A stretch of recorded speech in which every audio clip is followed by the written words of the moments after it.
Okay. All right, we will bring this regular council meeting to order for September the 22nd. It's 3 p.m. and I would ask Councillor Maceras to please read the land acknowledgement. Thank you, Mayor Barkley.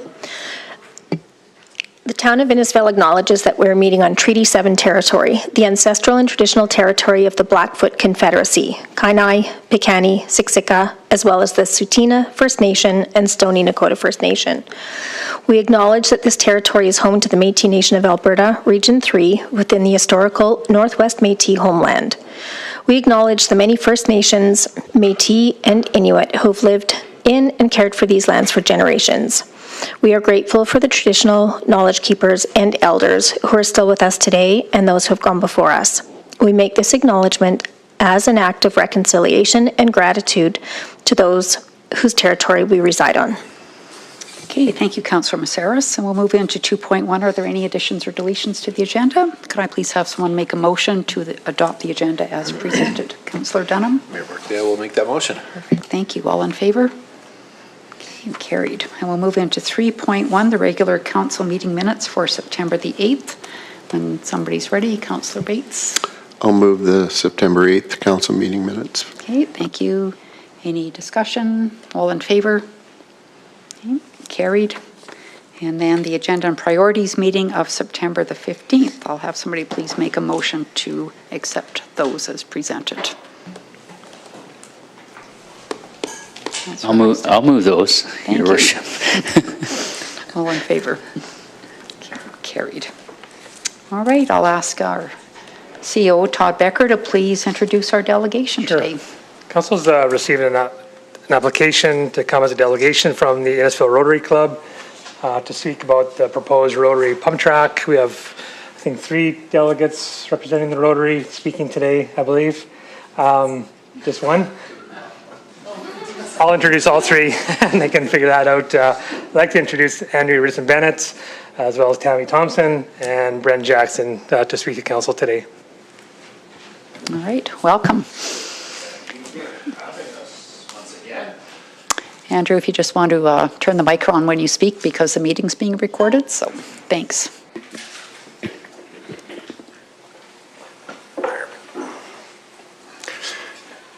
Okay, yes. Once again, thank you for having us. I think the last time we were here was back in June. And we have had a fair amount of updates and new revelations since that last meeting. And so I'll share some of those with you here. Some exciting pictures on that first page, of course. But, oh yeah, there you go. You can see the red lines. That depicts where the corners are. That's a pump track on the left. And the image you see on the right is actually a flow line or a snake line, if you will. And we'll talk about that further. But I'm going to give you guys, of course, yes, big thank you to everyone here. Thanks for having us and for hosting us again. Little overview of what the slides are. I think you guys give me 5 minutes. I'm going to take 15. And yeah, Rotary's impact. I'm just going to review a slide from June 9th. Town Council presentation. We're going to talk about the company that we're working with now, Velo Solutions, discuss a little bit about the new project, one of the additions to the pump track, which is the flow line. We'll look at some preliminary drawings that were provided to us by Amadeo from Velo Solutions. They did provide us with a budget and also some maintenance, little maintenance manual as well, and then just quick little blurb on Velvo, another program that Velo Solution has. And then I'll run through our asks, which there might be a couple additions to that. So yes, this slide just outlines the huge community impact the Rotary Club has had over the last 60 years. Most recently, of course, we greatly contributed to the outdoor rink, Diamond 7 project, the recent upgrades to the Innisfail Ski Hill. We partnered with the town for a clock. We put a lot of money and effort into building benches and having a bunch of trail maintenance and work done connecting trails around Napoleon Lake. Centennial Park Cookhouse was completed 20 years ago. That was a massive, massive undertaking that Rotary spearheaded in conjunction with some other clubs in town, I believe, if I recall. Frustrations. Yes, historical village shelter, and the list goes on recently. And you'll see a fetal health monitor and vein finder for Innisfail. That's what happens when the club doesn't have good projects to do, and we still want to exist. Well, it's the truth. It's the truth. We probably lost club members because of those. Because we're not doing big rah-rah projects. We're trying to stay alive in a world where community service clubs are fledgling. And out of it, we're still very proud of the fact that, yeah, we have a fetal health monitor and vein finder in Innisfil. So that's awesome, but that's not exactly when you ask the Rotarians, what do you guys want to do for a project? It's like, well, let's talk to Dr. Miller and see what they can get for the hospital. Well, it's not terribly exciting.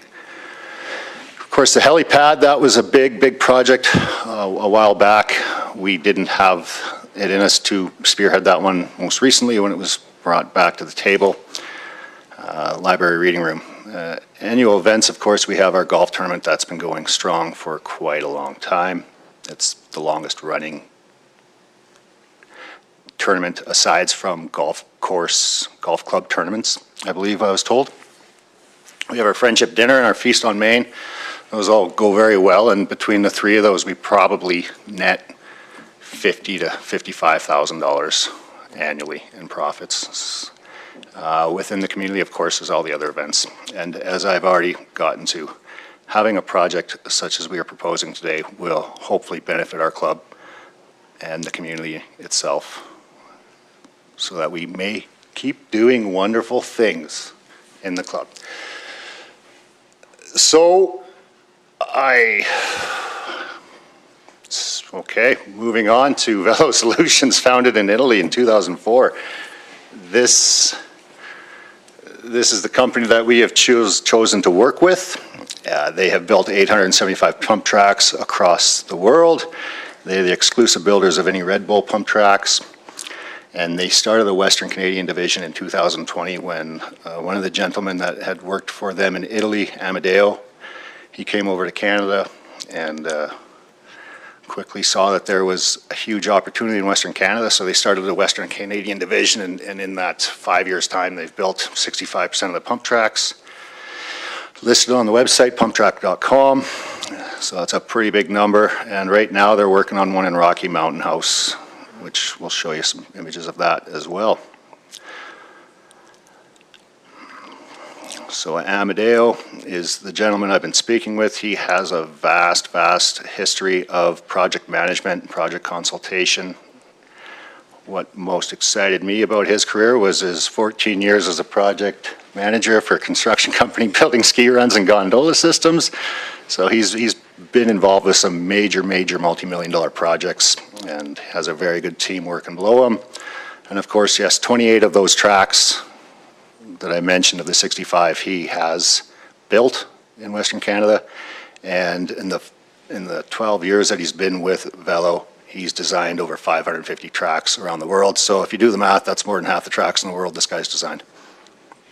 And he's in Western Canada now, so we are blessed to have him here. This is what they're currently working on in Rocky Mountain House. You can see on the bottom left is their pump track. Above it, they have a smaller little junior, probably a beginner pump track. I believe on the top left, those are probably going to be some flow lines. It doesn't really look like much, but there's a brown sort of rectangle on the top left. So those, I'm guessing, are going to be some jumps, some big platform jumps, tabletop jumps. And then they have a whole skills area going into the bush with some boardwalk material, some log ride stuff, and other terrain features there. So it's a $1.1 million project, I believe, in Rocky Mountain House. They got the paved tracks there. That trail around there will be kind of a dirt wood feature versus paved. Yes, compared correct. to the S line. Yeah, and I don't believe the jump lines that they have in the top left would be paved by the looks of it either, but not 100% certain. So they just broke ground on this probably a month ago. So when I did get a hold of Amadeo and I sent him a bunch of pictures that had GPS coordinates and elevations on them, about 30 of those, to give him the layout of the Toboggan Hill area and the disc golf area and Cemetery Hill. I gave him the feel of where the Toboggan Hill was and the feel of where The disc golf was, we tried to avoid that, and he said, holy smokes, you guys can build one of these. Flow line, there's only 6 in the world. And so you can see this is Clinton, Tennessee. It's called Aspire Park, big multi-million-dollar project they put in down there. They have a slow gradient slope starting at the bottom of the image here that progresses downwards towards that lake. And you can see the snake line flowing back and forth. It breaks off into a white line and a red line. So they have a beginner line and an intermediate or advanced line that go through a series of berms and tabletop jumps, which then brings you out to the bottom, quick ride back up to the top. You can, when you're standing at the top, you can see everything below, so you can see if there's people going through halfway or stuck or stopped anywhere, so it's pretty safe in that sense. Like a water slide, you might not see everybody. They have a green light. This one you can visually see below. And it's not really that great of a slope either. They really take advantage of the berms for acceleration and then just the gradual descent down. And Cemetery Hill offers the same setup, a gradual descent down with a potential to have some nice berms. And we can, if we move to the next slide, I believe this is a top-down view of what that's looking like. So you can see it is not a massive slope. And here is what they provided us with. And so this, you can see there's 2 lines. The writing on the lines you can't really see, but there is an intermediate and a beginner line. They then merge together at the bottom to come out at the bottom, and it looks like it's the image there on the bottom left. I had an overlay of where they have proposed to build this track. The overlay shows that it is not even encroaching beyond the existing BMX track. So we should not have any interference with the disc golf, and we should have minimal interference with any toboggan hill features or uses, I guess I should say. There again. So yes, this would utilize the southeast most part of Cemetery Hill, and of course you can see 50th Street there. Another thing, so this pump track, you can see a series of berms and straightaways. The straightaways would have undulations in them, or ups and downs, for generating speed and to add to the thrill and excitement. And that's kind of a preliminary one. He may end up doing a combination of a beginner and then advanced in there. That was, he just threw that out as Yep. preliminary to kind of give an idea where it would go. Yeah, and what size. So this is relative to size. The budget works with this size, for sure, for what they provided us with. Amadeo provided us with a maintenance schedule as well, just a quick little 10-page PDF that talked about maintenance that should be done. One of the nice things about doing a paved track, as opposed to a clay track, we're going to avoid that nice 15 to 20K price tag the Blackfalds has annually with their maintenance. We're not going to require a fence, and we should have a 20 to 25-year lifespan if it is maintained properly. Velo Solutions, being that they are worldwide and they put their names right on these pump tracks, they should be there. I'd hope to follow up and help maintain it, give us any professional advice on what could be done to maintain it. Certainly in their maintenance manual, they have some very good ideas or thoughts. Irregardless, there's going to be vegetation growth concerns. They're going to use heavy grasses, seeds that are made to stand up to a lot of traffic, but you build the track, you plant the grass, and guess what? You're opening it pretty soon thereafter. So your grass doesn't have a great chance in any civic project. The grass is always a concern. We don't expect this to be any different. There would be some areas that are going to need to be reseeded, and if there are problems, there's further remediation things that could be done to help maintain the grass there, but they do take into account the gradients on the berms and gradients on the side slopes where the hope is to plant grass. They're not going to have a pitch that's not amenable to grass growing in the first place. course, some track maintenance considerations, crack monitoring and fixing those promptly needs to be done before winter times, and then keeping water off certain areas of the track. They're designed to prevent that, but that might happen in spots too with vegetation. So there are means by which that can be circumvented. Kind of like regular paved trail maintenance, keeping the edges clear so that the vegetation doesn't eat away your pavement like it has around town. Budget's pretty straightforward. They've done a good job of laying out their anticipation for machinery, what they need to rent, and for how long.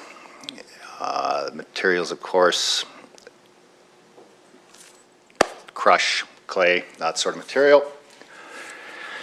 And this first budget that you see in front of you, $394,000, that is for the pump track in itself. The second page has the budget for the snake run or flow line. And so the combined total was 1 million and some.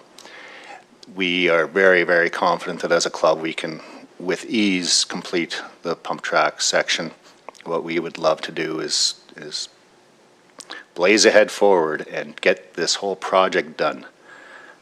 To try to do this in phases would greatly increase the cost, and it would be pretty tricky. You might even have to fence off the pump track and close that down, and because if you're going to try to upgrade this or redo it or add to it in the future, you might as well shut down that pump track for the summer if you have trucks and excavators, things rolling in and out of there.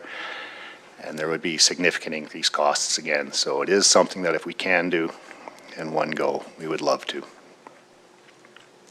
Yeah. This was an interactive slide, which you won't be able to do in this presentation, but that's all right. The first background slide, you can see World Precise Pump Track. That is in regards to an app Velo Solution has. Every single pump track in the world they build is listed on their app, and people can go around and try to clock the top scores and add it to leaderboards. It hasn't caught on so much in North America. They do have hundreds of tracks in North America, but in Europe, where there's pump tracks every 5 kilometers in some of these communities, there's a lot of people that go around racing, and then they get invited to qualifiers and all the rest too. So there's a competitive circuit that follows that too. And it's pretty neat. So you can see west of Edmonton there, they did a whole series.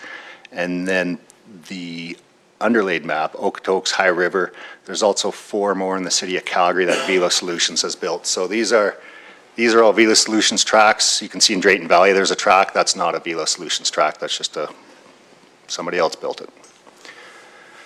But the app is a added feature. There's no maintenance on the town's part.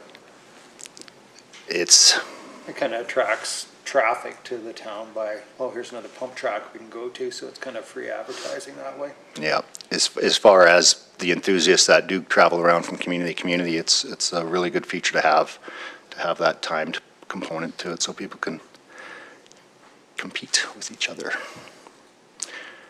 So moving on to the asks, we would hope that you would approve our project. We do need a monetary valuation of the land, including a legal civic address, if you have one.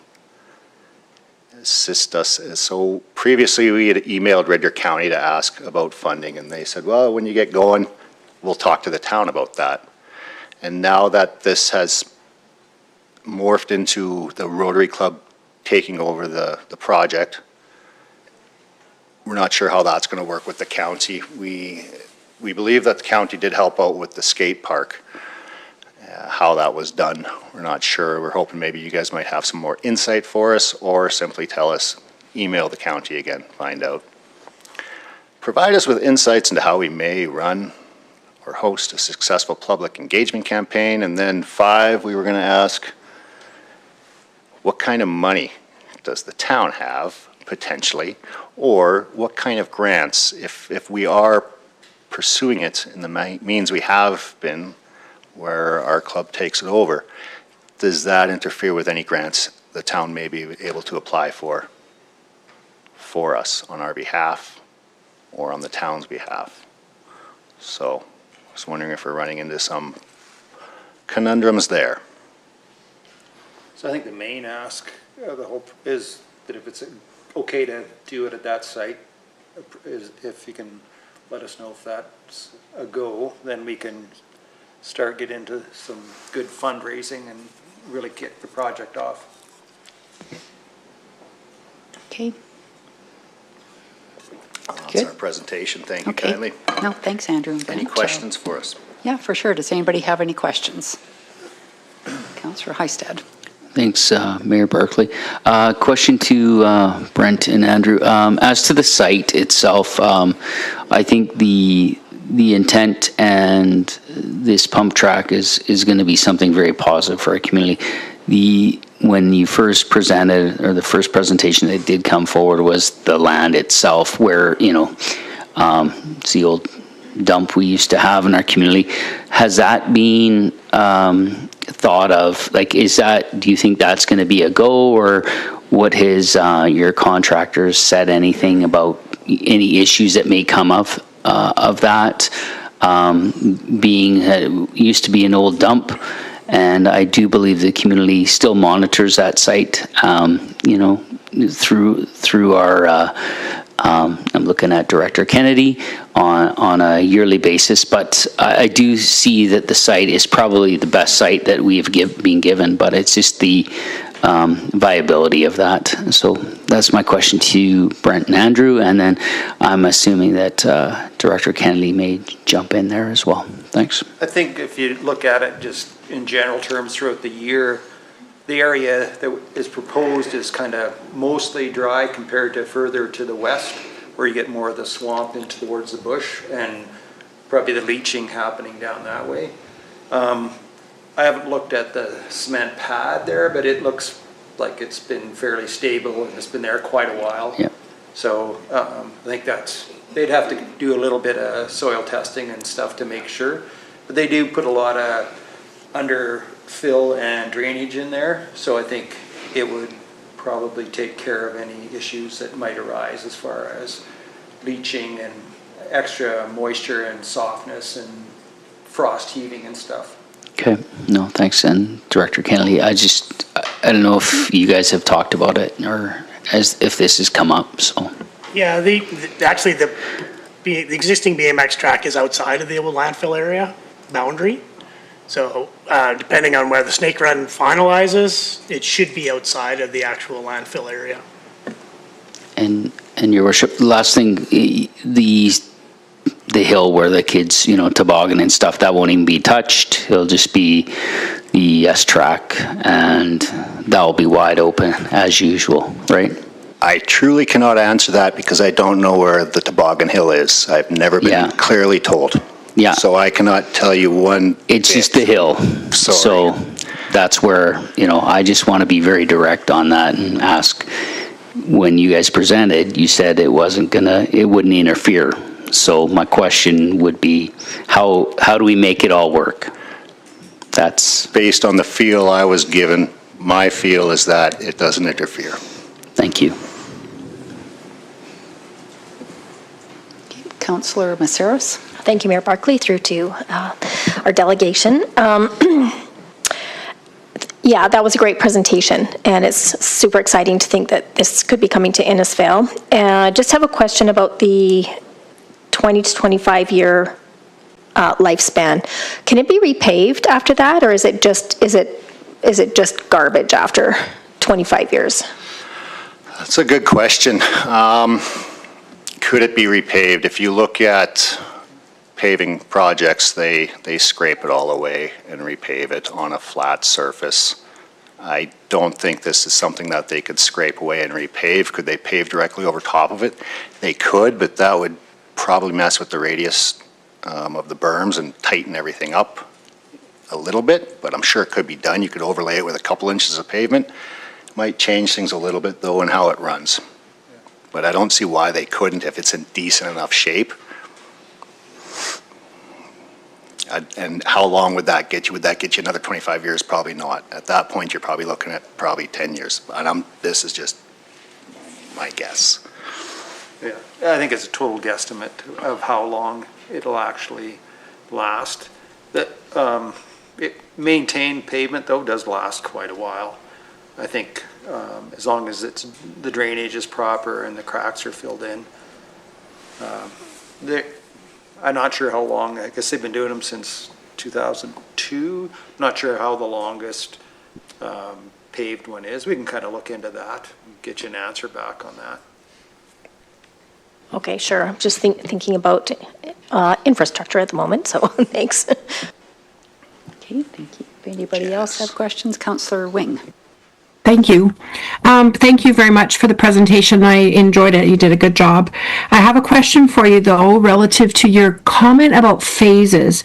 So are you asking for our approval on the pump track and the S-Run as one project? Or are you, when you talked about phases, were you thinking, well, you would start with the pump track and then eventually do the snake run? What is your plan around what does the project look like when it's complete, put it that way?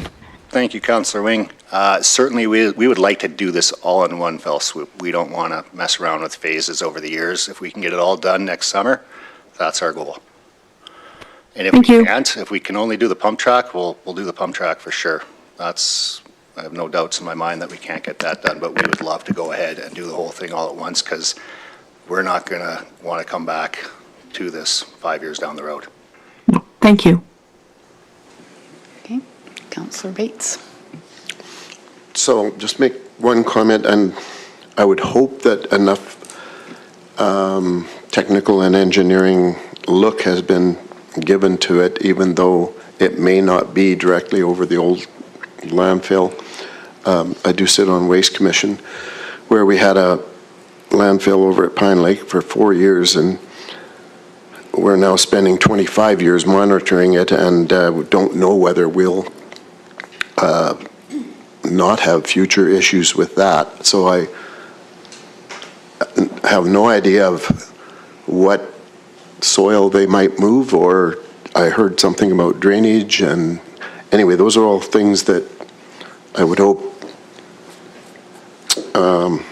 have been looked at. I guess the elephant in the room, pivoting off of Councillor Wing's comments and the asks, what is the ask financially to the town of Innisfail, both for completion of the snake run, I guess it is, and the annual maintenance? Yeah, thank you, Councillor Bates. At this time, we're not asking for any money. We'd love to know if you had some. And if you guys had grants for which you could apply. But if we can do this without Innisfail dollars, then we will forge ahead with that.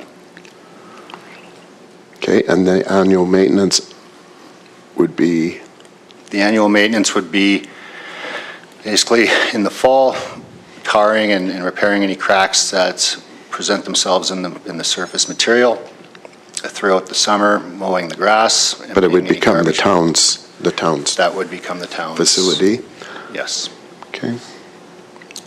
Beyond that, as Brent mentioned, trying to keep vegetation from growing in from the sides, and then dealing with any moisture remediation or moisture redirection that might need to be performed. The lines should be repainted periodically. There's another task that does need to be done. Okay, and I'm certainly not the one to ask about grants, but what I've seen over the years is our clubs get easier access to grants than we do, it seems like, is what, and we work with them on their grants is quite often how it works, but that would be somebody else's expertise. Councillor Dunham. Thanks, Mayor Barkley. Thank you, delegation, for coming in today. I agree. I think this is a very exciting project. I have a sneaking suspicion that this will be come back to council past my time here, but I do want to voice that I look at it much like the skate park. I look at it as any facility that the town becomes involved in. It's great that we've got social clubs and social organizations that are spearheading these. I personally, as far as maintenance goes, I don't see it any difference than any of the parks or the disc golf or the skate park or anything like that. I also know that you've been working very hard to raise the money to do it, and I know that Michelle's been working with Alberta Council to try and find out what options they have there. For me, I just see it as another part of expanding this community and allowing other opportunities for youth and adults to do something, to have something, and also to draw people to it. I mean, I know a number of the other ones in Alberta, they bring a lot of people to the communities, and I think that provides good exposure for Innisfail. So I look forward to seeing what happens with this down the road, but at this point in time, I think that it's a really great plan, and I know there's a lot more to do before it will actually come in front of council again for approval, but I definitely, at this point in time, I think it's a great project. Okay, thanks, and thanks to the three of you for coming in today. I want to talk about grants for a moment. So Councillor Bates is correct. There are no recreation. There is no recreation money for municipalities right now through the province. I don't know if there's anything federally, potentially not. But I guess my question would be around the grants, like the CFIP, so the Community Facility Enhancement Program that you can apply for. There is a large stream and a small stream, and Director Jenkins can pop in here if she needs to correct me, but the large stream is up to $1 million, but there's certain dates that you have to meet. So an expression of interest has to go in May. Then there's an application date, and then in December you get notification whether you would get the grant. So this year is gone basically, but are you working with Alberta Council to, I guess, understand what grants there are out there that you can apply for and how you can stack the grants? And Yes, we have been working with Alberta Council Okay. in that regards. so I guess then, Andrew, considering like the CFIP grant, and I don't know what else you're looking at, but considering that one, like there wouldn't be an answer on that grant until December of 26. If you put an expression of interest in May, because I assume there wasn't one done this year? No. Okay. Then that large stream grant wouldn't be available until next year. Is that right, Director Jenkins? She's our Correct, that grant- timeline, yes. Yeah, okay. December is the notification for the projects submitted in May. So I guess some things that maybe that the town needs to do is, you talk about the land, like what's the value of the land? The town would need to come up with a value, because my understanding is maybe that land can be used as part of the grant application, is what we learned that night out of the library for various projects around town. And so I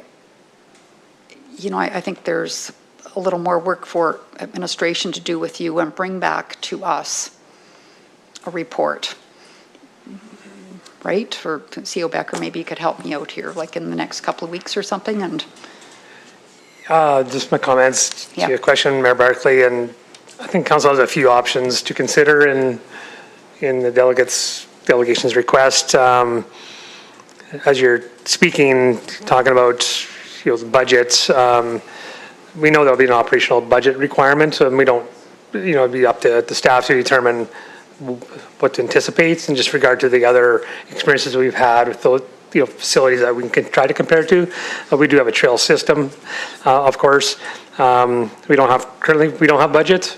The tricky part is this council will not be going into a 2026 budget deliberation. That'll be a new term of council. So adds into this conversation. But you're right, Mayor Barkley, a few things is to seek administrative advice on what we're seeing potentially. Now we have the concept. What can we anticipate for budgetary asks for operations? Can look at how do we validate or find a monetary evaluation of that land, which is a pretty unique land area. But I think just to admit to council, we work quite lightly with the delegation, providing really light advice to help them generate a conversation with you before we advance any further to provide you any further advice. So certainly able to, based on your feedback today, work back with the delegation with more specifics to their project. So the biggest thing for me as your CAO is they're asking for permission for the project. However, the budget piece is not yours to play within or to advise or to make a decision. That's the tricky part. So to move into saying we approve this project, it'll impact the 2026 budget. So that's the tricky part for your consideration. But right now, really what they're looking for is, I think we need some information, right? We need some information and maybe even tying if Rotary could work with administration so that we have a better understanding of what grants are being applied for. So if there's, I don't know what money Rotary has, but X number of dollars from Rotary and the grant money, and what does that project look like if grant applications are successful? I think that's important information for us to know. And then, of course, how are we going to, how is going to evaluate the land? And then, you know, if we say, well, CFIP is not available till the end of next year, are you prepared to wait till 2027 to build because you won't know about your grant situation? And so just trying to put all those pieces together and line everything up, and we have to be cognizant of all the grant dates that they might be applying for, that we're not, you know, holding that up either. So it's kind of trying to put all the pieces together and coordinate everything appropriately. Mayor Berkeley, to your points, yeah, I believe over the next few weeks, October 13th is your last regular council meeting. We can certainly discuss administratively and provide as much information we can back to you as council. We can map out grants, deadlines, talk about the evaluation of the land, and if we can come to a conclusion, or at least make a large effort in the next few weeks. Talk about the operational component anticipation, but we can certainly spend that time, make it a priority based on your interest, and of course, that's your final meeting, but it works again with the delegation as best we can, knowing that we're kind of in a weird place right now.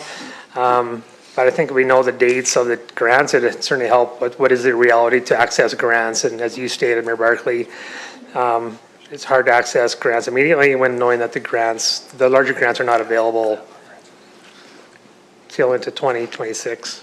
Yeah, and like I said, I don't know what other grants you're looking at, but you know, I love this idea, and I think going back to what Councillor Dunham said, the you know, BASA did a project with our community last year, and did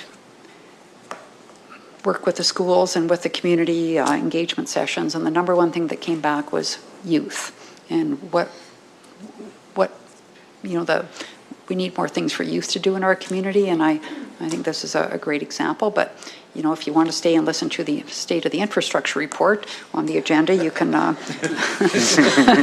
understand the kind of the budget constraints that we are dealing with. But you know, you're not necessarily asking the town for money. I'm sure that you can assist in some Red Deer County discussions at some point, but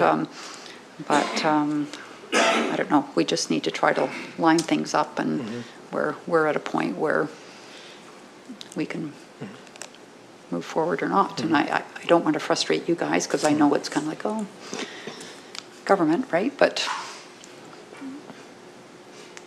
Andrew? I feel privileged to be here. So if it takes a while, it takes a while.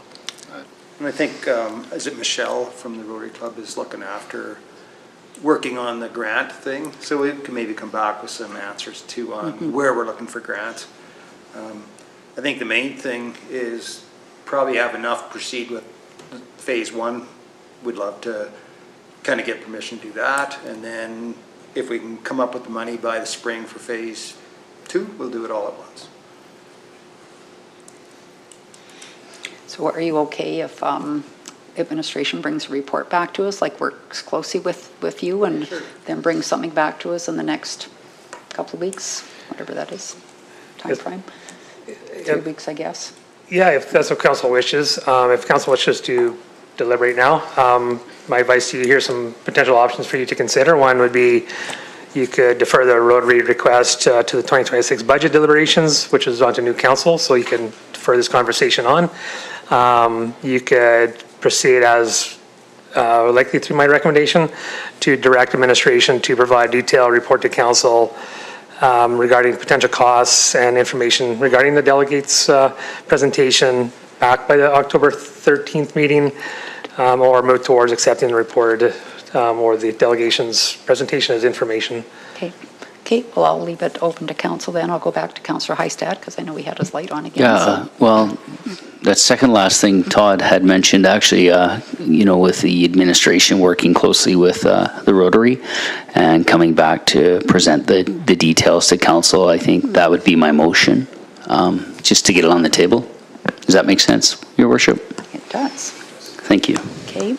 Anybody else? Councillor Maceros? Yeah, just to clarify, so in that report would be like an estimate of what the maintenance costs or operating costs would be? Yeah, okay, thanks. And grants, I believe, that Rotary is applying for, and then, of course, the land.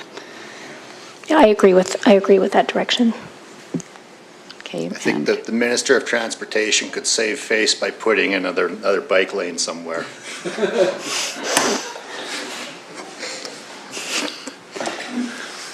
We'll pass that on. A few times. All right, so we have a motion to direct administration to bring a report back October 13th on the bike park project. All in favor?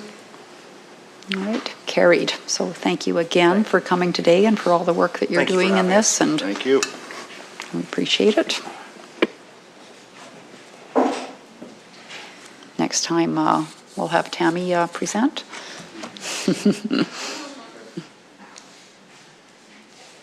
See you later. Okay, so we'll move into 5.1. We have the CEO Becker's report. Thanks, Mayor Barkley. The report is theirs for council's consideration. If there's any questions regarding the report and the content or anything outside of the report, be happy to answer your questions.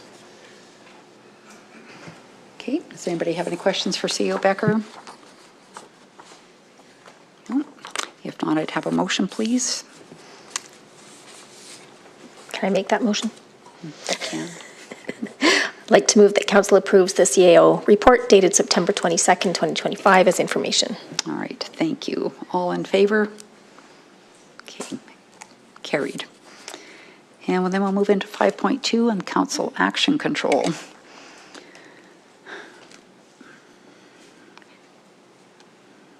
And when somebody's ready, I'll just have a motion, please, for council action control. Councillor Bates? Sure, I'll move that we accept the action control as presented. And then I did want to make one comment. For sure, go ahead.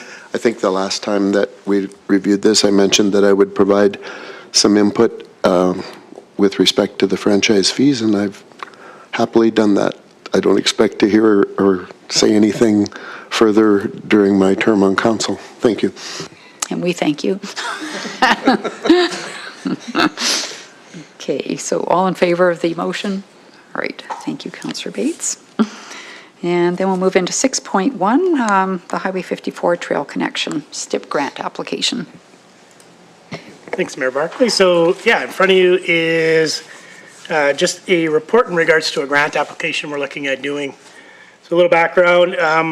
So we did identify this in the Trail and Pedestrian Master Plan as a priority corridor to improve pedestrian connectivity and safety for the town. The Highway 54 Trail Connection will improve pedestrian and cycling safety, reduce traffic conflicts, promote, as well as promoting active travel throughout town. It provides residents a direct year-round route to schools, parks, businesses, addressing a major gap in the network as identified in the Trail Master Plan. The project boosts connectivity, supports community health, and makes the town a more attractive place for families and visitors. We are requesting council approve the grant application and direct administration to proceed. Approximate value of the project is $168,500. Of approximately 650 meters in length. We'll ask for any questions you have. All right, thank you, Director Kennedy. Does anybody have any questions about the report? Councillor Hystad. Yeah, so when I look at the trail itself, it's going to, just beside the near Napoleon Lake there. Is there any, with the trail system itself, have we thought about going all the way up to the stop sign or to the golf course at all with that trail network? That's my question. And the other thing is I support this this grant application. I think it makes sense with our trail network. The only reason why I'm asking that question is I think it'd be great if we could connect it a little further, if possible, to the golf course. It just to me it makes sense. But this is a great addition to our community. Thanks. To Councillor Eisted, as part of this application, we weren't looking at that. Wasn't identified in the trail master plan as that priority. So at this time, yeah, we were just looking at one link. Thank you. And Councillor High said it is kind of connected, right? Like you can go from that trail onto the nature trail through the golf course. Yeah, somewhat, yeah. I agree. All the way through. Yeah, I was just thinking of a roadway, but it comes down to dollars and cents. This is better than nothing in my mind. No, it's wonderful to so, see. Thanks. Anybody else have a question? Councillor Bates? Just a comment. I think it's a great enhancement to the new development down there. So.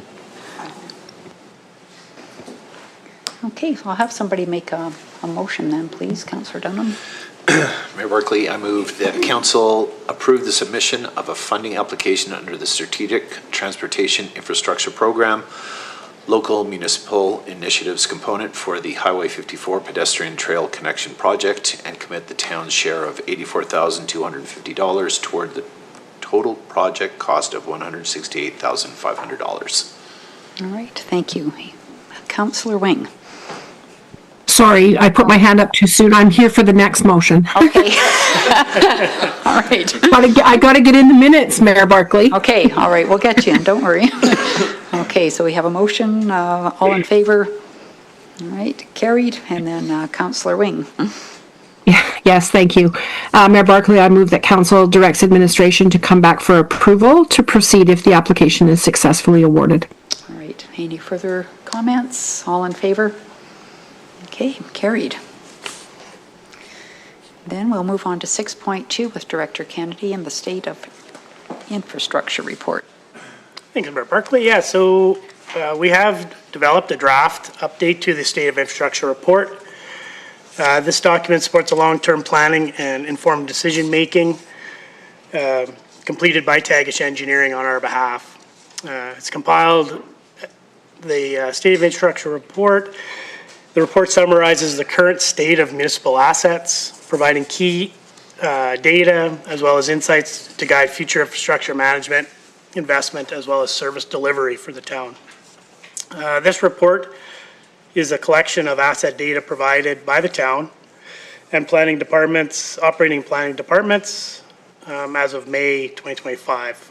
It's broken into 7 categories: transportation, utilities, outdoor recreation, municipal properties, fleet, IT services, as well as enforcement and emergency development or emergency services, of which IT services and emergency services are still in development for that report. The report does provide a snapshot of the current infrastructure based on inventory, so what we have, asset value, how much it's worth, the condition rating, as well as reinvestment on how much we should be reinvesting in our assets. Some of the key findings in the report: overall condition rating of all of our infrastructure is a B rating, which is good. Total estimated portfolio replacement value is in $334 million. Recommended annual spending based on the report is $678 million. Projected annual spending based on our past trends is $4.27 million. This report serves as a replacement of the State of Infrastructure memorandum that we provided the last couple years. As Innisfail continues to grow, the town will need to balance the demands of expanding infrastructure with the need of maintaining and the maintenance and renewal of aging infrastructure. Doing so requires a proactive, data-driven approach to asset management, one that aligns with long-term financial planning as well as service goals. We find the service infrastructure report serves not only as a technical tool to guide future capital investment decisions, but also as a public-facing document that enhances transparency and accountability. The insights provided herein will support council, administration, and residents in making informed decisions that ensure the council or the town's infrastructure remains resilient, efficient, and responsive to the needs of the community. I will take any of the questions that you have. Thank you, Director Kennedy. Does anybody have questions? Councillor Maceros. Thank you, Mayor Barkley, through to Director Kennedy. What happens, Director Kennedy, when we've got a recommended annual spending amount and we're only budgeting for, well, we're budgeting for less than that? Over time, does that gap become greater, or? Yeah, so what we'll see is starting to see trending in certain areas to go down is likely what will happen. It's hard to see on a yearly basis, but it is over a longer term basis. So what this helps us do is provide that documentation that our spending, even though it's not meeting our criteria, we need to still balance where we're at. So it just shows that deficiency. So it will show trending though, that eventually we'll go from a B to a B minus. And it all depends on what comes off the list as well in priority years. Okay, thank you. Okay, Councillor Wing. Thank you, Mayor Barkley, and through to Director Kennedy. This is a very interesting document, and so thank you for providing it to us now. My question is relative to putting a risk management lens in front of it. So Tagish would have used, a metrics as far as determining the condition and the replacement value of everything that's listed here. Was there ever, or has there been any level of risk management done at the same time, though, that says, in the event that this area that's deemed to be really in serious trouble, if in fact it was to fail, what are the risks that it would fail? What are the chances that it would fail? And then what would be the results of a failure as far as impact on the rest of the infrastructure? To Councillor Wing, so no, we have not put a risk matrix in place in regards to that identifying specifics. What we've done is we've averaged the assets that we have as a whole and done our prioritize. So right now, prioritizing the replacement of water and wastewater as our critical infrastructure for services to residents. Those are kind of providing the highest risk, but we have not put a matrix in regards to identifying that in relation to, say, our arena or our pool. So that has not been put in place. Okay, thank you. That would be interesting to have happen in the future maybe, but thank you for that. Okay, thank you, Councillor Hystad. Thanks, Mayor Barkley. I think that Councillor Wing's question is pivotal the next few years, especially whoever gets on council in the next 4 weeks. I see a risk matrix, not only for this community, but how we communicate to our citizens, as well as how we communicate to the government as to what's going on in small, large municipalities. I think this subject, and I would commend council bringing this up in the last few years, and our mayor doing a great job at Alberta Munis in highlighting this. But I do see the risk matrix and the new council being able to communicate this to our citizens. I think it's critical. The asks are there, and today we have an ask for a new pump track, and just another critical. It's recreation and culture, but it's a cost to us, and I think those are the conversations the next 4 years have to be happening, not only at this table but in our community. Thanks. Thank you. Councillor Bates and Dunham. Yeah, I think building off of Councillor Hystad's comments a bit,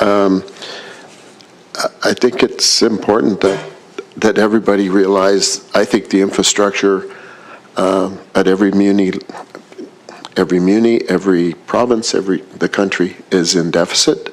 And so it's very important that we identify this, and I think we're out ahead of a lot of municipalities.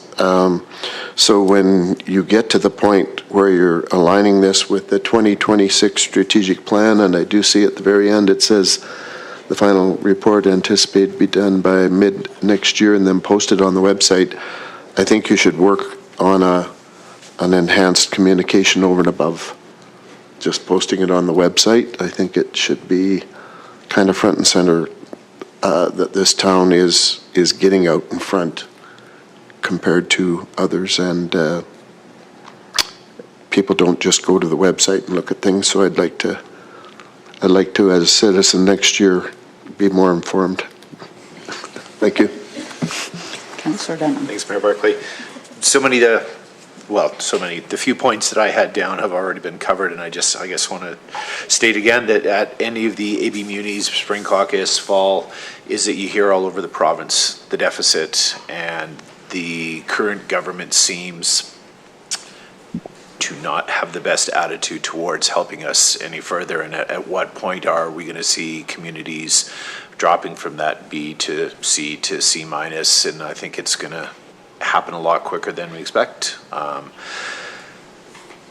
What do we do about that? I mean, we're going to have to probably start cutting certain things to actually make up the difference. But I think, for the next councillors and mayors that get in, is that they're going to have to yell even a little bit louder over the next little while to try and make sure that we get the funding that we need to make sure that those grades don't drop down, because that would be a shame, and then that would just continually cost our taxpayers more and more and more and more dollars locally. So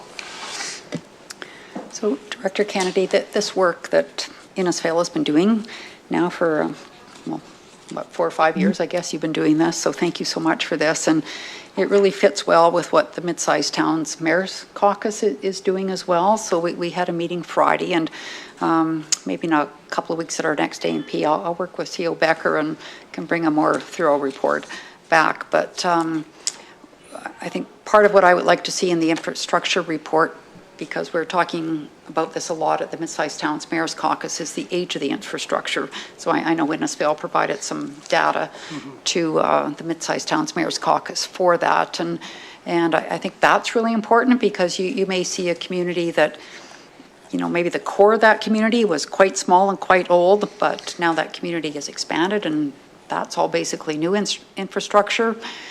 And it's different compared to maybe an Innisfail. I think Innisfail and Ponoka would be very similar in the fact that, our infrastructure, some of it, I forget what it was, maybe was it 50% or a little bit less is prior to 1985. So I think when we go back to risk, how does that all fit together? And so I think that's, if you can break that out somehow, we don't need year by year, but if you could have that data available to us at water, wastewater, stormwater is so many kilometers of it is prior to whatever year. And I think that cutoff, we'll leave that to you, because, you would know when that risk level gets higher and higher and higher. So I think this is an extremely valuable document, and I would ask, and if you want a motion, CEO Becker, I would ask that administration brings that back, a communication plan for communicating this document to the community, because as Councillor Bates and Hystad said, I think that this information is so important, and we need to educate the community where we're at with this, because before we were underfunding about 1.6 and now it's 2.4, and I know there's more things being added, and as we add more in, like the arena and other things, it's going to get even wider. So, and I think it's such a valuable document to not only for our residents, but also for advocating to other levels of government as well. And so that's what I would like to see. Definitely, Yeah. sorry, Director, I would recommend a motion just with as per your clear comments, Mayor Barclay, just to help us understand, and whether we ask now or come back with a draft scope or a slate, but your vision as council is vital. So that would certainly will come back through with your directed motion through a resolution. With you, I'll just go to Councillor Wing to start with, and then we can get back to the motion. Thanks. Thank you for that. and actually this will help inform that motion perhaps. The first tag-ish document is available online. Are we going to be putting this document online right away, or will we wait until we have a communications plan to go with it?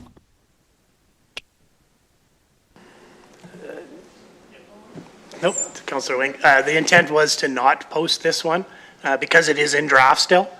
It was used more for information for council, for your kind of reference and use. We were not planning to post it as of yet to provide and look for more feedback, I guess, from council as well. Oh, okay. All right, then that's fine. I would like to see that then with the upcoming motion to include something around how it becomes a public document. Thanks. Councillor Bates. So, yeah, maybe we have easier access here to the reading of it, but what I saw was this report would be built in and aligning with next year's strategic plan, and then that would be posted. Isn't that what I think that's what I read. I'm getting a nod from Correct, Councillor Bates, yes. So I'm okay with that. And when that communication comes out mid next year, that's what I was talking about, that it should be enhanced, I think.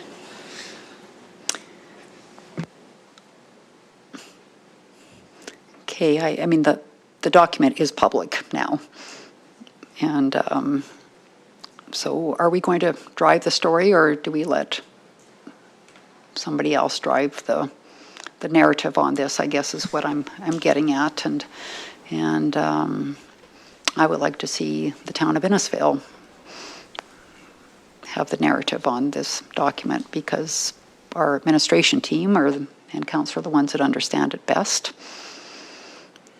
And I think it deserves to be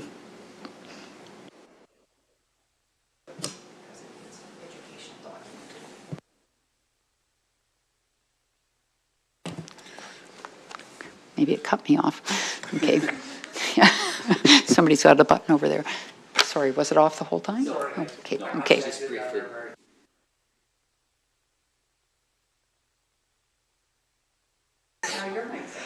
Yeah, so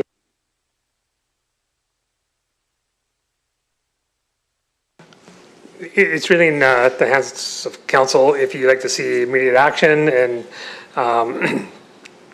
basically get administration to what does it take to make this a public live document. And on the website is one mechanism of a communication plan, obviously. But certainly we'll talk to the director and what needs to be adjusted in the document to make it a public-facing document. You're right, it's public based on your agenda, but to make it a useful tool, certainly we can do those final touches on it to a certain extent. We know there's a lot of information missing, so I think we haven't talked about that. And then also then move into communications and what does that communication plan look like? And I'm not sure about it's education definitely, is it engagement? Maybe it's a mix of everything, but certainly we'll come back with some ideas and then take your final touches on a table of contents of what a plan could look like. Yeah, I'll just ask the rest of council how they feel and what they think we should do with this document. Councillor Bates had his light on first. So yeah, the way I perceived, and I did emphasize about communication, but I'm good with what I saw here, which we would be accepting this report for information at this point, because I know admin is loaded, and then it makes its way through and gets built into the 2026 strategic plan, obviously with next council, and yeah, then that's when, because there'll be so much of it that'll connect to the strategic plan and the budget and everything else, that's when you really, I mean, I'm good with accepting it for information. I can't imagine anybody else will blow this up as something that yeah, I'm not concerned about it being public. It's public, sure, and we've had this report. That's all good. I'm content with the sequence of events that was mapped out by administration. Councillor Wing? Thank you, Mayor Barkley. I would definitely agree with Councillor Bates's comments. Certainly don't think that there's anything that we wouldn't want anybody to see. This is, I quite personally feel that, and we'll be probably in the next few weeks or the next upcoming meetings, we're going to talk a lot about how we leave things for the next council. I actually see this as a really important piece of information for the next council as they go into budget, because we do have some numbers that we've been doing some long-range forecasting for relative to capital infrastructure.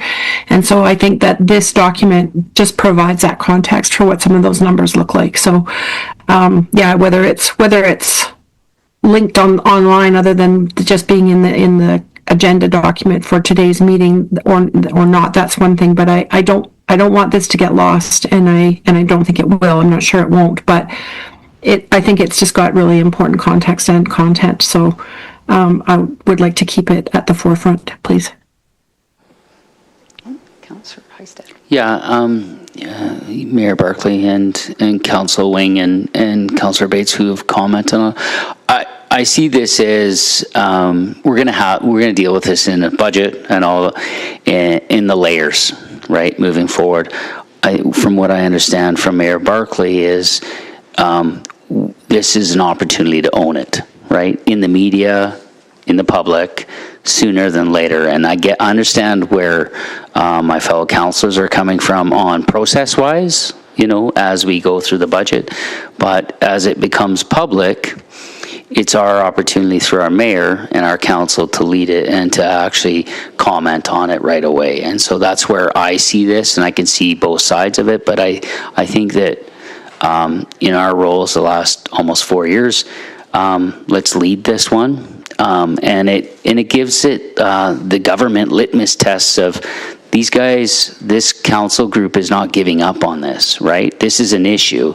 And where we had seen it at Alberta Munis, where it didn't process the way we felt it should have, this is another way for us to lead it. So, thank you. Thank you. Councillor Harris. Thank you, Mayor Barkley. I agree with the communications piece ahead of time, and whatever it is we're doing and explaining and talking to the public about, even if it's not exactly this, it always comes back down to this. So I think it's nice to have this in a communications piece that it's going to set a nice level of understanding. Thank you. And Councillor Dunham. Thanks, Mayor Barkley. I agree with Councillor Rozaros and Councillor Heisted. As much as I see that there are still holes in it, I think that controlling the narrative is a good thing at this point in time, especially with the upcoming election and just different things that have been going on around town. And it's an opportunity for us to lead this forward. And I definitely see it being better to start a communications plan earlier than later. Okay, thank you. Yeah, I just had so many conversations with people about the challenges that we're facing, and this document lays it out quite clearly. And you know, I tied into the Aquatic Centre and the budget constraints we had around that, because we have so many other financial pressures on top of it. And here we have a report illustrating those pressures. And so I don't know, CEO Becker, like I don't think we need a huge communication strategy, but you know, if there was, I'll leave it to you to discuss with your team and what could be done. But so, did you want a motion to? I think it's fair. I think it's important. You're talking about the relevance of this document. It'd be relevant so then to support it with a resolution with your clear direction. Okay.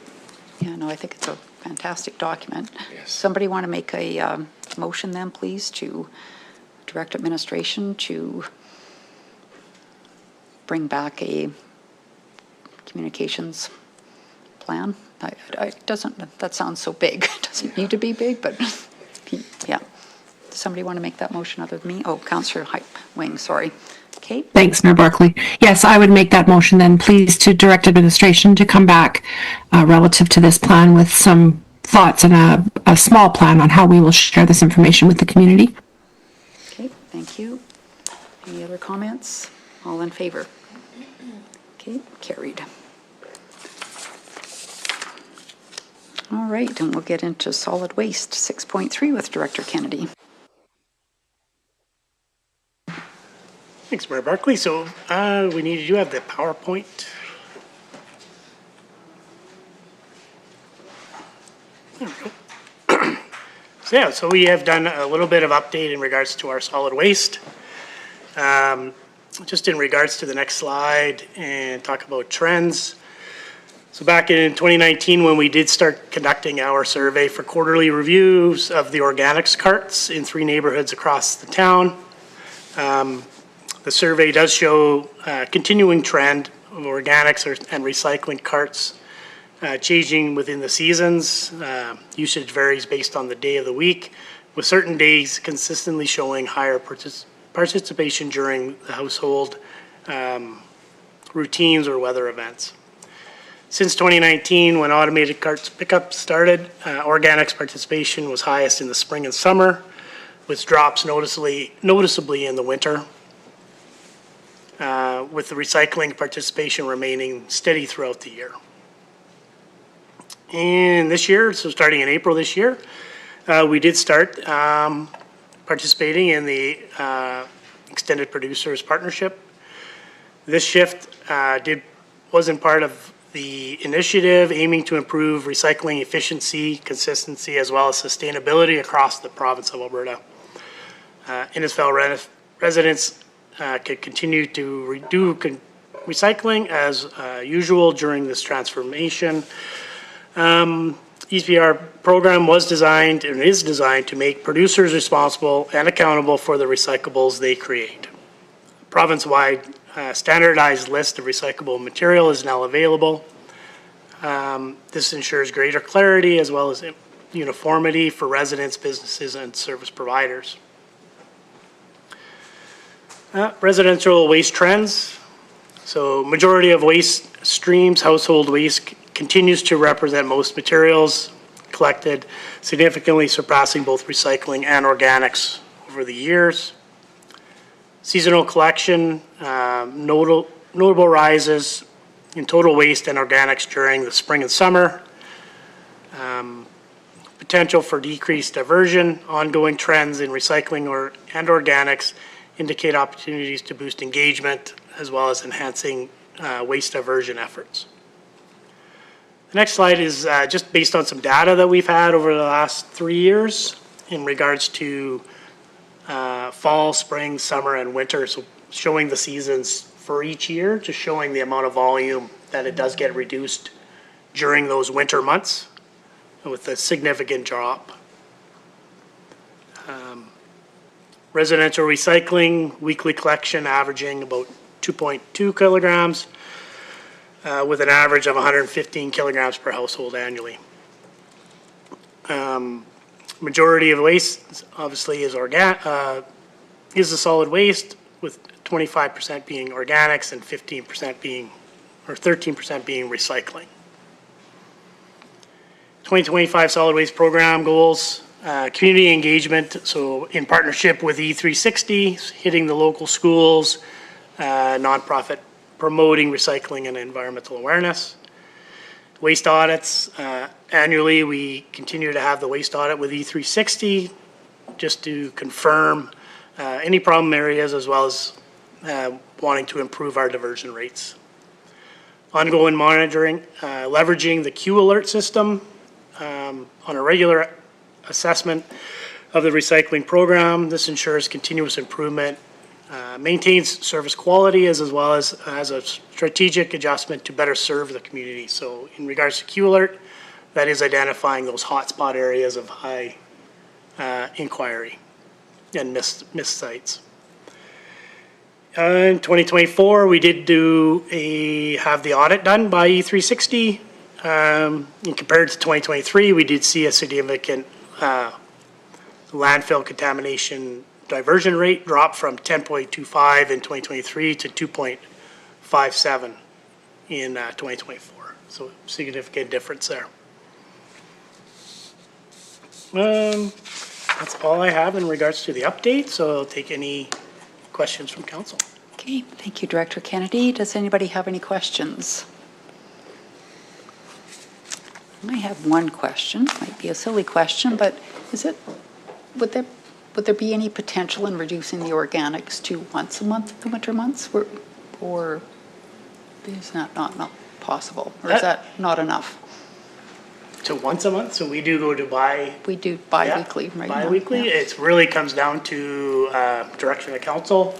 It does work bi-weekly. It does show still a fairly high rate of empty bins. So it really comes down to that level of service that council would like to provide. Do you think once a month would be enough for in the winter months, or? I think you would find a lot of areas that would work, Okay. but we would potentially have some areas that Okay. feel they need No, good. bi-weekly. Sure, no, it's fine. Councillor Maceros? Thank you, Mayor Barkley, through to Director Kennedy. What do you put the success down to of the reduction in contaminated material? I think it was their recycling area in Red Deer. They've changed their MRF area to recycle, and then they separate out. So we do just base it on their load counts, and then they do their tests. So other than that, I don't really have Okay, so that it didn't originate from the residents here. So they just take our load, so they take our resident load, they go in, and then they find out what's contaminants within it. So I don't know what would be the successes. So you don't know if we did better here or? It would be Innisfail's, yeah. Yeah, okay. So maybe some of the education or, yeah. Correct. Okay, thank you. Councillor Bates? So my input on the organics would be that you could go to once a month in the winter. I've had that conversation several times with neighbors and whatnot. I do believe we will have to keep our finger on the pulse and probably keep our weekly slightly longer this year by the looks of the trees that still haven't decided that they should even shed their leaves. I wouldn't doubt that we're going to have a demand for weekly a little longer than normal this year, but I do believe from my personal contacts that we could go to once a month on the organics. How long do we go into the fall with the organics, weekly? I Because we believe extended go that. until October. End of October? Yeah. Okay. And can it be extended if need be, or Absolutely. It's Okay. really just a direction to E360 Okay. of when we change so you that. can monitor that? And Yeah. okay. And then, I don't know, I don't want to say, let's go once a month without like data to support that, or E360 saying, no, that's not possible. So maybe we'll just leave that with you, Director Kennedy, and you can give that some thought. And wouldn't want to base that on my household, because you could probably go once every 2 months in the winter. But okay, so we'll have a motion, please, to accept the report as information. Councillor Maceros? Thank you.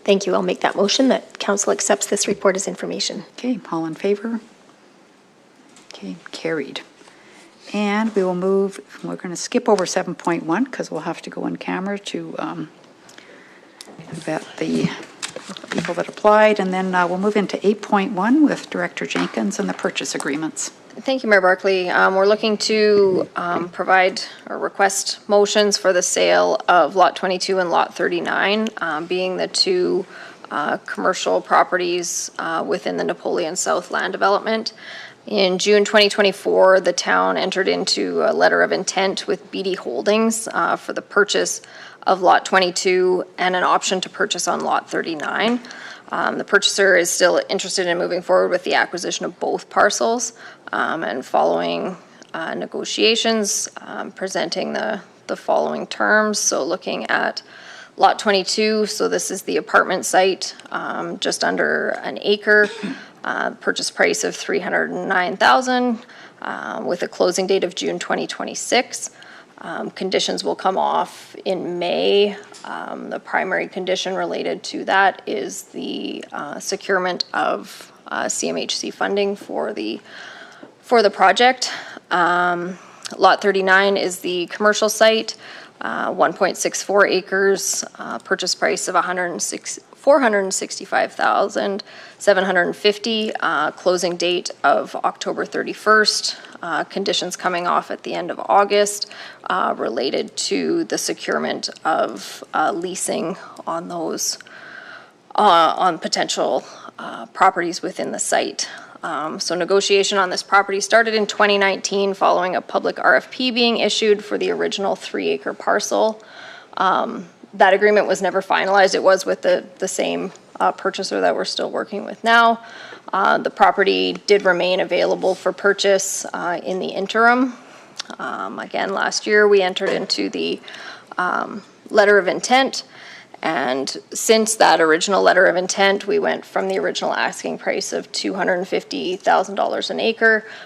Those have been increased to reflect the site work that has been done in Napoleon Meadows that alleviates some of the servicing costs, as well as site grading that's been done in the area. The purchase contracts for both properties require that development permits be in place within 12 months of closing.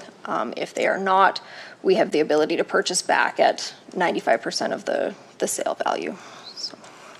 So looking for those two motions for those properties. Okay, thank you, Director Jenkins. Could I please have someone make a motion for the first property? Councillor Thomas. Mayor Barkley, I move the council approves the sale of Lot 22, Block 85, Plan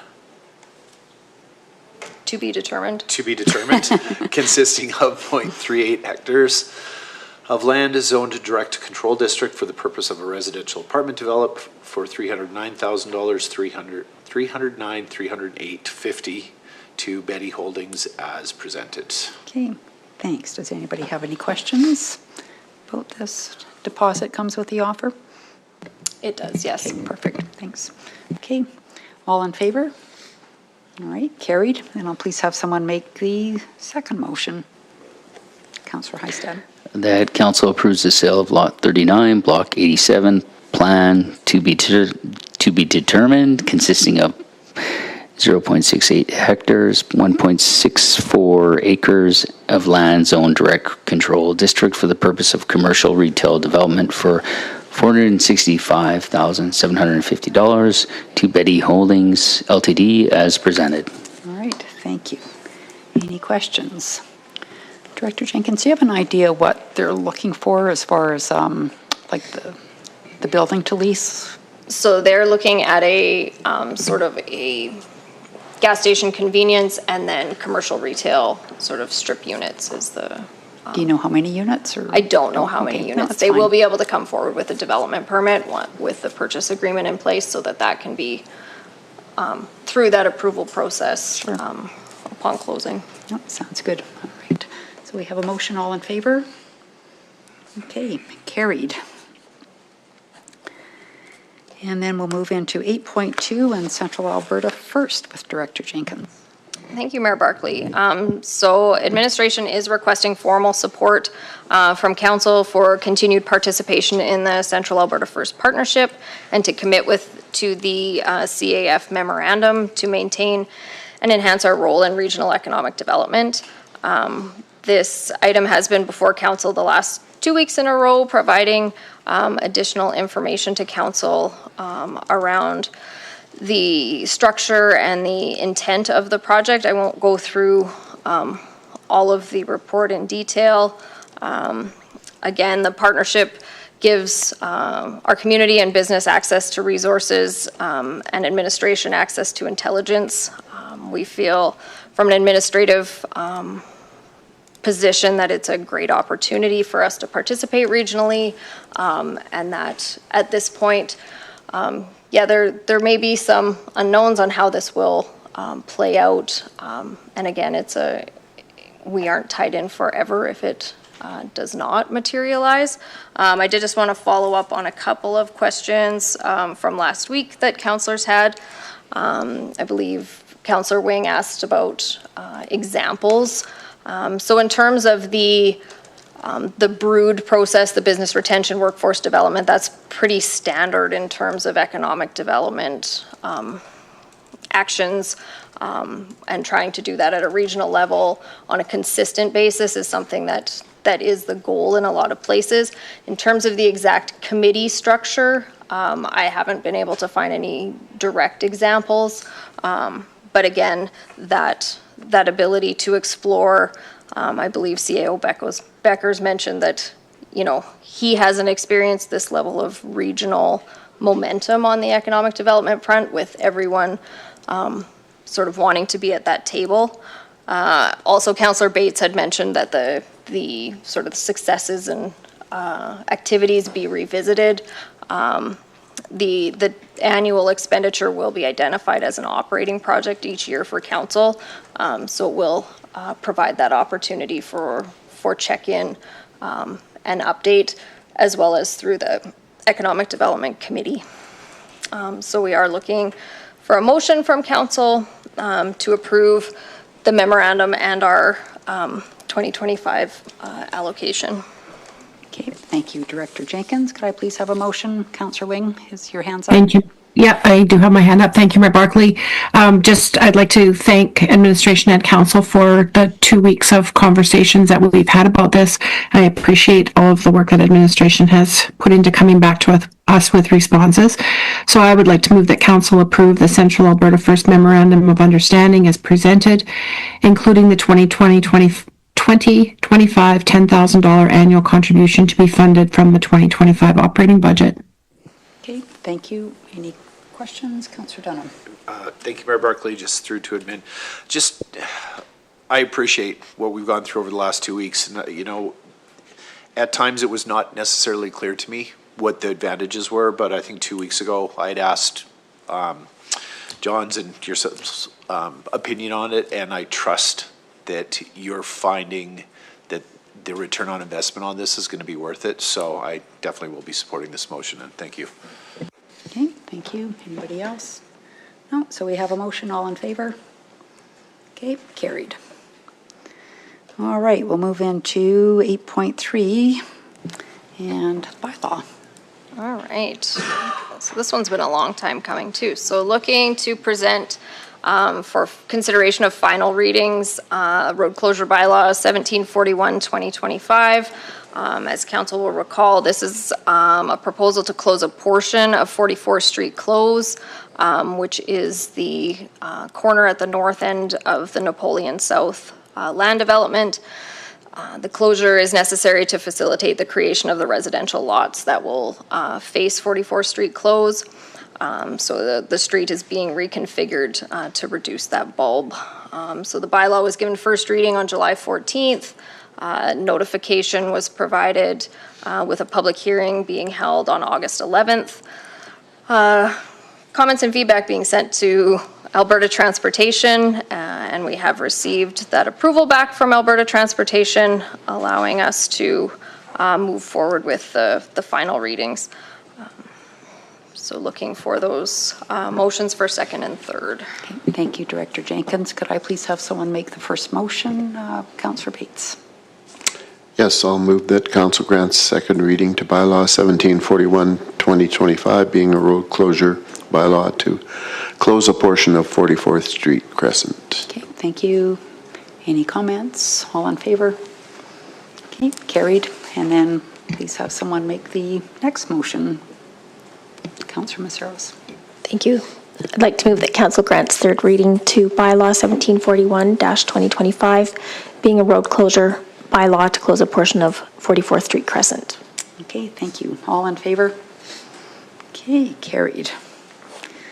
And then Director Jenkins of the Facade and Storefront Improvement Program. Yes, so looking for council to consider approval today of the updated Facade and Storefront Improvement Grant Program. The town has been supporting community or business upgrades through this program since 2012. So some of the changes include increasing the potential per project grant to $7,500 from $5,000. Looking to improve clarity around the commercial or institutional activities that may be taking place on a parcel, but not specifically in a commercial zoning district. Moving the approval authority to the CAO. And then since our discussion of the the draft policy last week.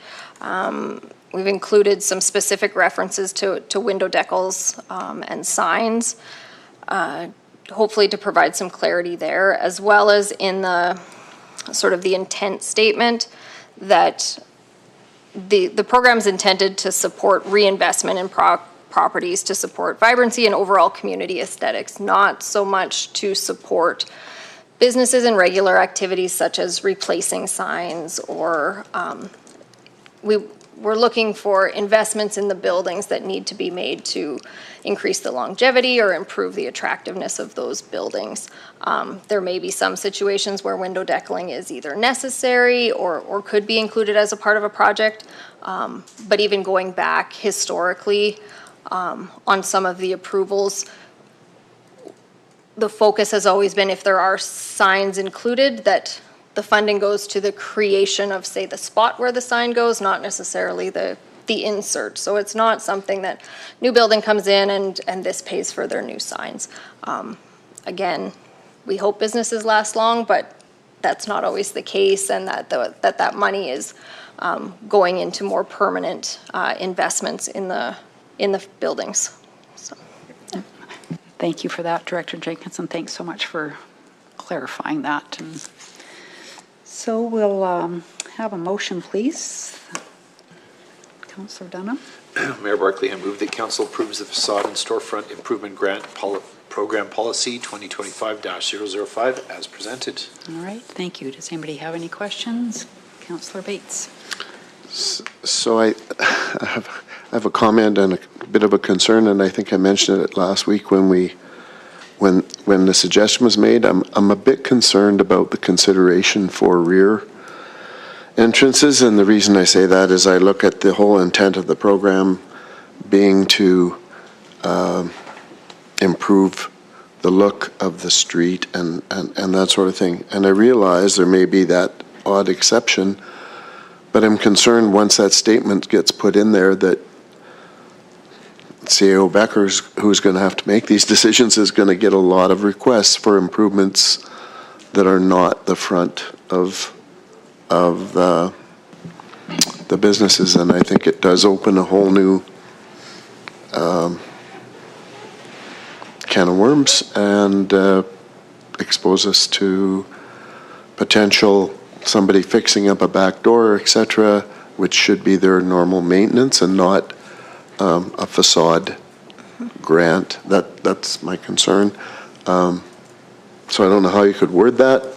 I'm not against some consideration, but I'm afraid that it's like a little light out there that says here, apply for rears.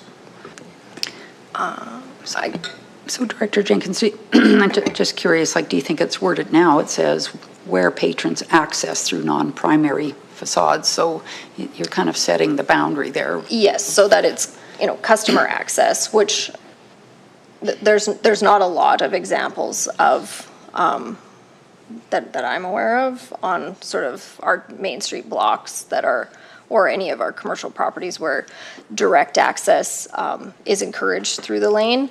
We had talked about the gift loft used to be that way, I believe. The Golden Cottage used to be. I'm not sure if you can still come in the back lane.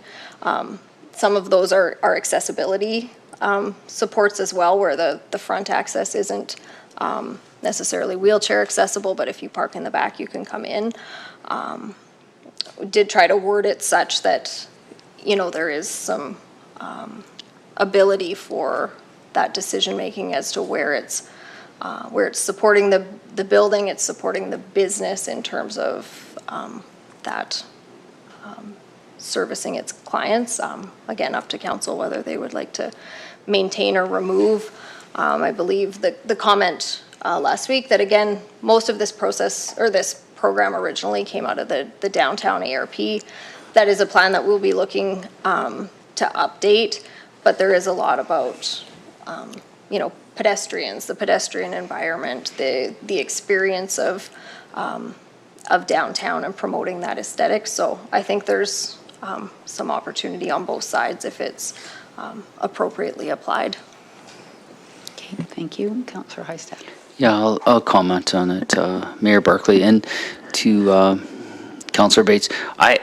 I can't see us having lots of businesses coming forward and bringing this up. I know that and I explained it the last time we talked about it, was the redevelopment of downtown and some of those businesses making the alleyways more presentable, and that I see it as an opportunity for those businesses that may want to clean up the alleys and be more inviting. And there's areas, we have that walkway right through the new and used, as well as I think it's the new daycare.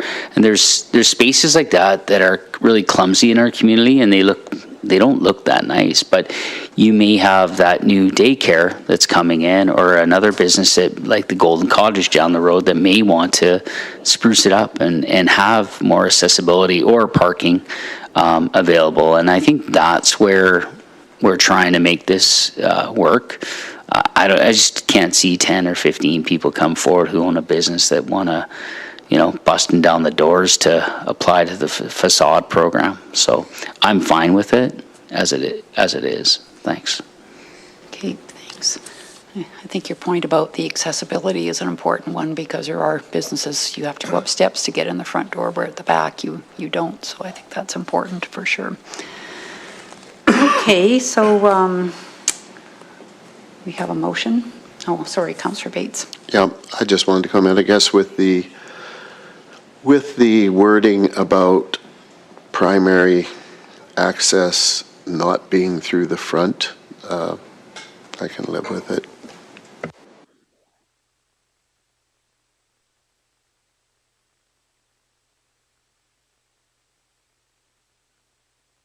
Was I not loud enough? I can support it. Sorry. I can Okay. support it Okay, with sorry. with the primary access being not through the front facade, because it seems to me I do believe we're opening ourselves up, but we'll wait and see. Okay, so we have a motion to,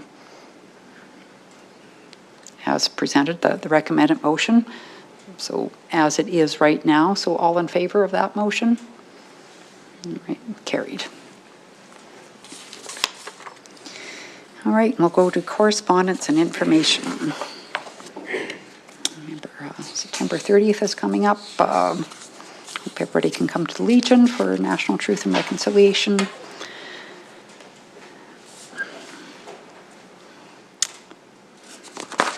I'll just have somebody make a motion that we accept the correspondence as information if there's no questions about anything. Councillor Maceros. I'll move that we accept this for information. I don't know, I'd like to make a comment about the mandate Sure, letters. yeah, I know that the ministry that we used to get funding from for language training has moved, and I see that, well, I don't see that any of that language training seems like it's being given consideration under the new ministry with the vice minister or the associate minister. That's all. Okay, thank you. So we have a motion to accept the correspondence as information. All in favor? Okay, carried. Then we'll go into council reports, and we'll begin with Councillor Bates. Okay, so I have a written report. I think I was the first one in.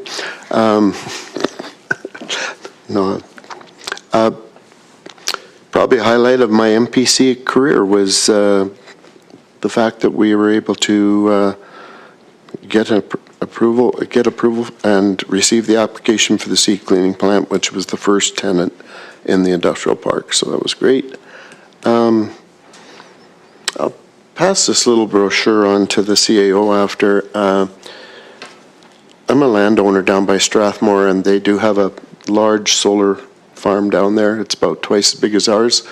And that owner of the solar farm puts out a little bulletin about every 6 months to everybody around, and I think it's very useful. They highlight in there just challenges, things they're doing, their vegetation control, their projects that benefit the community, just like ours do. But I think I still get questions. People think we own it. They think it's a facade, that it doesn't really do anything. And no, I just found this when it hit me to be very useful, so perhaps you could forward it to the actual owners and see if they want to do something like that. I think it would be useful. Okay, thank you. And Councillor Maceras? Thank you, Mayor Barkley. I was gone on the road for quite a bit, and I was happy to make it back for the Aquatic Center open house, and judging by the volume of people that were there this time compared to last, I'm going to say we've been really successful in terms of the communications that we put out. So, thank you. Okay, thank you. Councillor Dunham? Thank you, Mayor Barkley. My report is there for information. I have nothing to add, and I have nothing this week happening. Okay, thank you. And Councillor Wing? Thank you, Mayor Barkley. Yes, I would agree with Councillor Mazeros. I was at the Aquatic Center info session last week. You know, still new questions that come up, new conversations that have to be had, and so I'm hopeful that people that have concerns are still contacting us with them, but certainly more perspective from folks around what they feel the strengths of that model will be, so I'm happy with that. I did attend the RDR MUG meeting last Thursday, and the library monthly meeting for September has been moved to next Tuesday, so I will be able to attend then. So thank you. Okay, thank you. Councillor Hystad? My report would be much like Councillor Maceros. I was away that same week and attended the Aquatic Center open house, so thank you. Okay, thank you. And my report's here, and just remind some of us that are going to Edmonton on Wednesday this week to the awards, so we can organize that when we're finished today. Okay, we'll go to upcoming events. Just have a motion, please, to accept the upcoming events as information. Mayor Barkley, I will make that motion. Okay, thank you. And I believe I'll ask Councillor Maceros, because she's chamber, I believe October 6-7 is just October 7 now? That's correct. It's just October 7th, and I think the final planning is going to be done on Thursday, and information will be coming out, hopefully by Friday. Okay, thank you. So all in favor of the motion? Carried. And then we'll have a motion to go in camera. I'll make a motion to go in camera. Thank you. All in Thank you. favor? Carried. Okay.